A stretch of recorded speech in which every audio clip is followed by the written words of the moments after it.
সামাজিক যোগাযোগ মাধ্যমে বেশ সক্রিয় জনপ্রিয় সঙ্গীত শিল্পী আসিফ আকবর। শুধু সঙ্গীতই নয়, সমসাময়িক ও দেশের রাজনৈতিক ইস্যু নিয়েও নানান সময় নিজের মত প্রকাশ করেন তিনি। সেই ধারাবাহিকতায় এবার দেশের নির্বাচন ইস্যুতে ফেসবুকে পোস্ট দিয়েছেন আসিফ। ভক্ত অনুরাগীদের জানালেন, জাতীয় নির্বাচনের আগে স্থানীয় সরকার নির্বাচন চান তিনি। ধুলো, ময়লা ও ক্ষতিকর ধূলিকণা থেকে নিমিষেই মুক্তি দেয় চৌধুরী এয়ার পিউরিফায়ার। এর শক্তিশালী সাকশন ঘরের কোনায় কোনায় লুকিয়ে থাকা সকল ধুলা টেনে ফিল্টার করে এবং বের করে আনে নির্মল ও স্বাস্থ্যকর হাওয়া।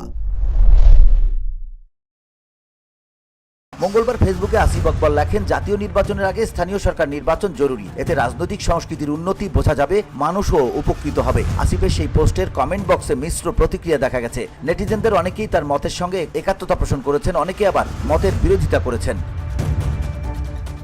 অনেকের মতো এভাবেই গণতান্ত্রিক চর্চাটা হোক, নয়তো জাতীয় নির্বাচনের পর চেয়ারম্যান মেম্বার পদে অনেক ক্ষেত্রে যোগ্য ও উপযুক্ত লোক নির্বাচনে ভুল ত্রুটি থাকতে পারে।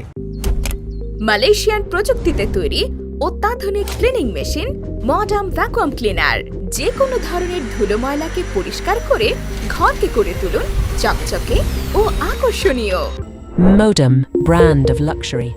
আবার কেউ কেউ লিখেছেন, জাতীয় নির্বাচনের আগে স্থানীয় নির্বাচন দিলে এতে সহিংসতা বেশি হওয়ার আশঙ্কা রয়েছে। আল মামুন নামের একজন লিখেছেন, স্থানীয় সরকার নির্বাচন আগে দিলে অরাজকতা বেশি সৃষ্টি হবে এবং ফ্যাসিস্টরা সুযোগ পেয়ে যাবে। মোহাম্মদ সোহেল রানা একাত্মতা প্রকাশ করে লিখেছেন, কৃতজ্ঞতা আসিফ ভাই, আপনাকে এজন্যই পছন্দ হয়, দলের চেয়ে দেশ বড়। ইউসুফ বাদারি নামের একজন লিখেছেন, জুলাই বিপ্লবে রাজপথ রক্তে রঞ্জিত হয়েছে গণতান্ত্রিক সরকার প্রতিষ্ঠার জন্য, স্থানীয় সরকার নির্বাচনের জন্য নয়। VOD Bangla news desk.